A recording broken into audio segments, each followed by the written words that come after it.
If you clicked on this video, I'm sure that you're considering an exchange abroad or studying abroad or doing anything outside of your home country. So you came to the right place, because today I'll be talking about the expectations you might have when you're considering an exchange. I've been studying abroad for 4 years now, and I'm just getting ready now for my exchange in Montreal. And I would like to share with you all the things that you should consider when you are thinking about studying abroad. I'm gonna give you a range of reasons why you should consider studying abroad, but also look together at some downsides too, because it's really important that you consider both sides, not just the shiny parts of the exchange, but you also consider the less shiny parts, very important components to consider. We'll start with some reasons why you should consider an exchange, and then we'll look at some downsides, because this is not all bright and shiny and amazing and you just decide you want to go and you go. There is so much things you need to consider too. But let's start on the bright side, and the first thing you should consider when you're going abroad is your academics expectations. This is important because your university can have hundreds other partner universities, and to make a decision where to go can be quite overwhelming. So the factor of academics should be on top of your list when you're considering where you want to go, because this will influence the level and quality of education you're gonna get. So now I'm going on exchange to Mcgill University to Montreal, and Mcgill is number 30 in world ranking and number 1 in Canada, which was quite important for me when I was making the decision where to go. So bear this in mind. Also, the way how courses are taught abroad is different than from your home university. Also, credit conversion. So you need to bear this in mind when you're making the decision whether to go on exchange and where to go on exchange, is to what extent are your academics going to be influenced, and whether it's in line with what you want to do, whether the subjects offered at your exchange universities are similar, or whether you need to change them completely. And take this into account as your number one when you're making decisions whether to go on exchange or not. The second reason is the cultural expectations you might have when you're going on exchange, and this is about exploring the local area, the food, the traditions, the language. And all this creates an experience that cannot be experienced at home. So I think this is a very, very strong motivator to really go out there, go to the world and see it, because you can read about it, you can watch videos about it, you can talk with other people about it in your home country, but before you travel out there, before you experience it on your own, you can't really feel how it is and you can't really live it. So this is a great advantage of an exchange abroad, is that you gain insights from other people who live differently than you do. Montreal is a place where they also speak French, not just English, and that's why I wanted to prepare for this transition to a different culture by studying French. So I took a French course, and I think it was a great preparation. I've never studied French before, so I think it's a good way to at least connect with those locals when I come. And I'm very excited to come and try new food and meet people from all over the world. And this is something you really can't learn just by talking about it, but it's an invaluable part of the experience. So even though I put academics on the first spot, because you're studying in university, you're going on exchange, you want to gain some knowledge and be smart, but cultural learning and culture enrichment you're going to experience has, I would say, even greater value than the academics you're going to get there. Guys, I'm super excited just talking about my exchange, and I'm going there very, very soon. When you're watching this, I'm already there. Another thing on the list of expectation is about making new friends. And I can guarantee you that when you're going abroad, you're gonna meet people from everywhere. From every corner of the world you can imagine, you'll meet people. And that's amazing. Now, as I said at the beginning, this is my 4th year I've been studying abroad, and I've met people from everywhere, literally everywhere.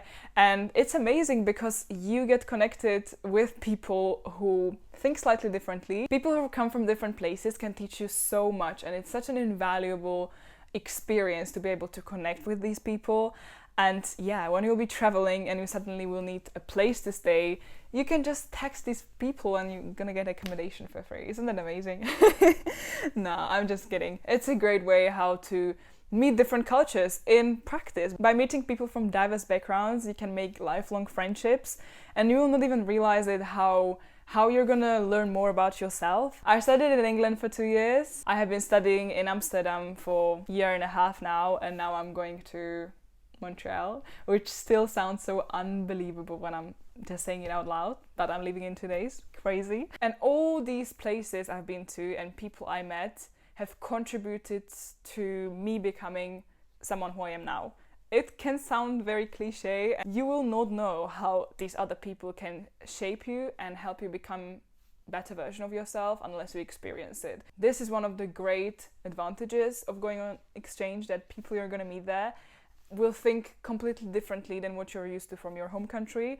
It can completely change the way how you think. It can open your eyes and you suddenly realize how differently you can see the world and how amazing it is. So this is a great expectation from your exchange abroad, and you should explore as much as possible when you're in your exchange to meet as many people as possible. The next expectation on my list is also one of my favorite, and it's traveling. And I think this is such a great way how to see the world. Also linking with making new friends. As you travel, you meet new people, you make new friends. As you study, you meet new people. You can link all these expectations from your exchange together when you're already there. But traveling also teaches you so much, and you can see places you would have never had the opportunity to visit before. I plan to visit, of course, some other places in Canada, but also I'd like to travel to America because it's not too far from Montreal.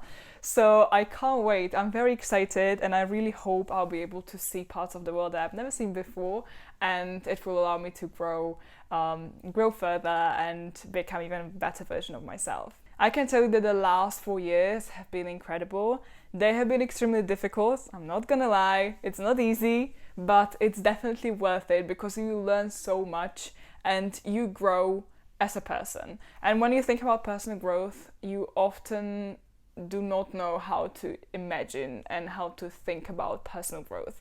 But personal growth doesn't happen at the moment you're talking about it, but when you look back at your younger version and when you think about yourself a year ago or 2 years ago, that's how you can see. Studying abroad allows you to grow as a person because you will gain independence, you will have to learn how to budget, how to do stuff you have never done before, a lot of paperwork, but you will gain more and more experience every single day. And these are small things that you might not have thought of before, but as you look back and you see your younger version of yourself, and yeah, you just stay and you're in awe because you realize how far you have come already, but you also then realize how far you still have to go to reach your full potential, but you're on the right path, and that means that you're doing something right. So even though when in the moment it feels uncomfortable and it's not always easy, you're on the right path and you should stay on it. So personal growth is such a huge expectation and advantage and a reason why you should go out there to see the world. So I really hope you'll consider it now. Alongside these great shiny reasons to go abroad, there might be also a small voice in yourself telling you that, okay, but there are so many stuff I'm a bit anxious about, I'm uncertain, and I don't know if I should go abroad because exchange sounds very scary. And I'm not gonna lie, it is, but we can overcome it very easily. So the first barrier that you can experience when you think about it is the language barrier. So if you're not a native English speaker, this can feel very intimidating as you're going somewhere where you have to use your second language, and that's extremely difficult. This is something that I experienced myself. I was 16 years old when I left home, and I was thrown into this environment where I just had to speak English from day one. 24/7. And I was a bit scared of it, but as you are there, as you are with those people, it will become natural, I promise. The first couple of days were of course difficult, but I was surprised by myself how much better I am than I thought I am. I don't know if it makes sense, but you can practice with your grammar books, you can practice with watching videos and learning vocabulary, but unless you really try and use that language, you never find out how amazing of a speaker you are.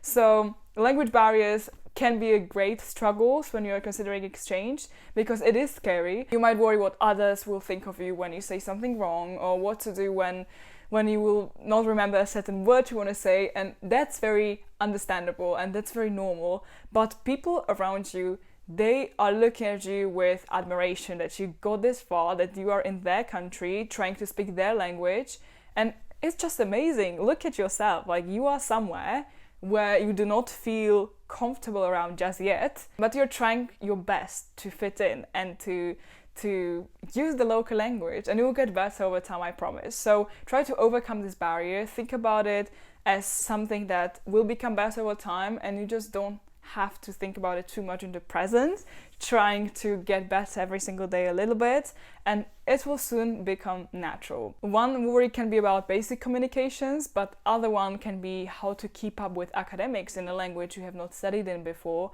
But that's also something that you will find out that it's easier than you thought. Really, it's something that when you think about it first sounds very overwhelming, that you're going to study in a completely different language, but it becomes natural very, very quickly. So it's important not to overthink it and to just try to live through it, and it's going to be fine. The second one that I'm currently now a bit scared of is the cultural adjustment. So how to find a way to feel at home and to not feel like an outsider and fit in quickly. And I don't think that there is one recipe how to do this, but what I will try to do, and I'm going on my exchange now, is to try to expose myself to this new environment as often as possible, so it becomes natural as soon as possible. There is no better way to feel included and welcomed than trying to get out there and being in that as much as possible. So I will definitely avoid staying in my room and doing my stuff on my own. I want to get out there and be with people as much as possible, especially at the beginning, to adjust and to find out that it's not actually that bad and that different. But it's very important to bear this in mind, because I think there's going to be a natural part of me that, okay, now I need to protect myself from all this new environment and I need to absorb it myself first, and then I can go out there. But this is really what I want to force myself not to do, and that's why I'm also living in a shared residence with other people. So I have my small single room, but I'll be living with other people, which is, I think, amazing, because I can share with them these worries, and I'll be living with other exchange students, so they will probably share the same worries, so we can help each other, and the adjustment process will be much easier. Another uncertainty you might experience is some financial stress, and the recipe to this is good budgeting. So, of course, going abroad and going on exchange and studying somewhere else can bring more expenses that you were used to at home, or if you studied before somewhere else like I did.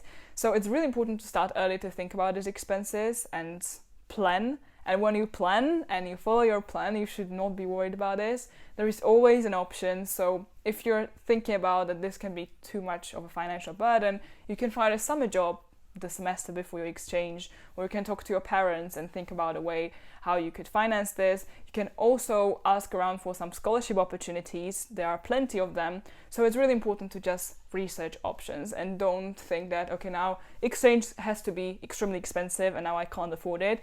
There is always a way around. So think about this, and speak to your parents, speak to your teachers, speak to your international office that is responsible for exchanges, and I'm sure you'll find a good solution. Another uncertainty is homesickness, and this is about missing your friends, your family, missing your home, missing things you're used to and that they became a natural part of you, and now you have been just moved to another place where you don't know anyone, you feel like a stranger, and it's so weird, and you start experiencing this sadness. And I know I've been experiencing this for a couple of years now. And this is something interesting about homesickness, that it never leaves you completely. There is always some part of you that feels a bit homesick, even though you might not acknowledge it first, but it is there. But it's fine. Homesickness is nothing bad. It is a natural reaction because you feel connected to people you leave behind you. But leaving behind does not mean you can't stay in touch. And I think this is a great way how to overcome the homesickness, is to stay in touch regularly with your loved ones. And of course, this cannot be obsessive, so you don't call and text all the time, but to find time when you regularly catch up with them to make sure they are okay. And for them also, it's very important to know that you are okay. And over time, this feeling fades away. As I said, it's not completely away 100%, but you can work on this, as I said, by going out, exploring the world, the new world that's there, and to staying in present moment also, to not think about what they are doing all the time, but to living now with the people around you. Another challenge you might come across is the academic challenge of getting used to the different system and the different way how things are taught. And this is something that I don't think is going to be too much of a problem, but for some people it can be. So think about this again as something new. So this is gonna be very interesting for me because I'm studying at a college which is very small scale. There is 900 students at the whole university, and the classes are very small scale. There is 10 to 15 of us every class. It's more like seminars where we are discussing things and having debates rather than lectures that you're just listening and writing your notes down. On the other hand, at McGill, there are 11,000 of just international students. So you can imagine how huge shift this is going to be, where I'm going from a very tiny university to a huge one, and also the way how things are going to be taught there is going to be different. It's going to be a much bigger room with not that much personal contact. But I'm very excited to try this and to experience something new. And this is something that you should bear in mind when you're choosing your target university, that it can be different from your home university. But I think that's the whole point of an exchange, to try new things and to experience something different than what you have been experiencing so far. Last but not least are the safety concerns. And this is something that pops up in myself every now and then, is that as you're going to be in a new environment that you don't know, you will not feel safe 100% of the time, especially in the first couple of days, because you have not found the familiarity in the place where you are. But I believe this is again something that becomes better over time. So what's very important with all these worries and all these anxieties and all these struggles with yourself and fights inside you, whether you should go or not because of these things I've just mentioned, is that all this becomes much smaller over time. And if you look at the great benefits that exchange or studying abroad in general offers, you will realize that these small disadvantages or potential sources of stress are so small that the benefits outweigh these worries so much that you should not decide not to go on exchange just because of them. Of course, adjusting to an environment takes time, but as you get to a point where you feel good in the environment, you will see how all these worries you had became so small that they no longer influence your life that much, and that you can finally chill and enjoy every single moment your exchange. To wrap up the video, I have for you some preparation tips you can apply when you're considering whether to go on exchange or abroad. The first very important one is to get informed early. What do I mean by early is at least 10 to 12 months before you go on exchange. And why is this important? Because you need time for your personal research, then for some information session from your university, and you will not think about those tiny stuff that pop up along the way that you need to sort out as you prepare for your exchange.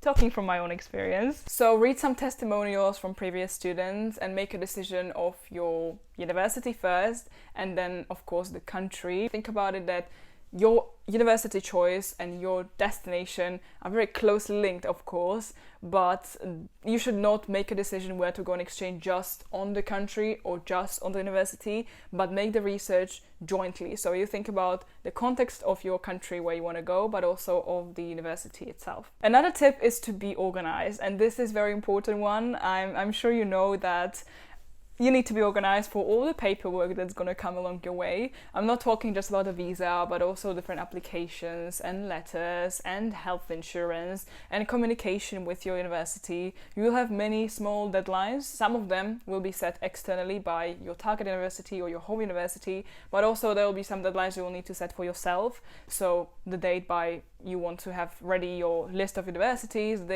by you want to discuss it with your tutor or your parents, and the day by which you want to make sure that your budget is in place so you know how you're going to finance your studies. All these tiny things require from you to be prepared, and to be prepared you need to be organized, and it's important to have a certain plan how you're going to follow this. So what I did is that I started with a blank sheet of Google Doc, and as I was getting more information I've been just adding that, and my first line says the 20th of June 2024, when I found out that I'm going to Montreal, which you can imagine the joy. And this is actually a funny story because this happened to me. I received the email in the morning and I decided I'm not going to open it because I just saw that, okay, we have your decision where you're going on exchange, because at my university it works on a lottery basis, so they will assign your university randomly based on your 5 choices, and Mcgill was my number 1. And I decided, okay, no, I'm not going to open it now.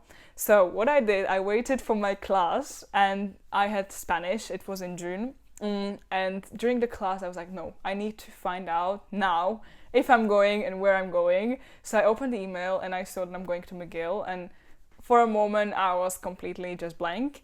And then it was a class, the teacher was explaining stuff, so I couldn't just shout. So I just tapped my friend on the shoulder and be like, look, read the email. And yeah, the joy was great, but I had to wait with screaming until I came home from the class. But it was a good feeling. So as you see, it took me half a year to plan and prep everything for my exchange. There are some things that you cannot really influence, and you need to wait for stuff from your home university or your university where you're going to exchange. So there is some stuff that you have to wait for, which is quite annoying, but there are some stuff you can do on your own in the meantime, and it's good to be organized for that. Another tip is to pack strategically, and this is something I'm gonna think about very, very soon. You're going to exchange for a certain period of time, and you have limited amount of luggage you can take with you, so it's good to plan around what you want to buy in your destination, what you will pack. Think about what medicine you need, think about some emergency kit, think about things you don't think of on a daily basis. I love this sentence. But it's important to bear it in mind, as you might not be able to purchase some items that you were able to purchase at home. So this is really important, to make a good packing list and think about this well in advance to make sure that you have stocks of everything you need. For example, your contact lenses can't be bought easily in your target destination, let's say. So you need to think in advance how much you need and buy it in advance. Another preparation tip I have for you is to connect with the past exchange students. And this is such a great way how to find out more about a destination, more about the university. They will advise you on things they struggled with too, and now you don't have to struggle with it when you ask them. So ask at your home university or find some Facebook groups and connect with students who are already out there, who can give you advice, who can help you, and who can guide you through this very messy and sometimes stressful application process and getting ready for your exchange. But I can promise you that if you do this, if you take into account both the pros and cons and think about advantages, but also some potential uncertainties and anxieties, the advantages outweigh the disadvantages, and that you should definitely go if you're considering exchange. And if you're unsure, I'm also telling you to go, because it means that you're thinking about it, and when you think about it, it means something inside you is telling you to go. So you should not ignore this voice, and you should go on exchange, because it's life-changing, and I can promise you it's gonna be great. So I'm very excited myself to go, and I want to share with you the whole process, and I can't wait. This is gonna be a great 4 months, and I want you to experience the whole exchange with me. So stay tuned, subscribe for more videos, and I'll be looking forward to seeing you next time. Bye!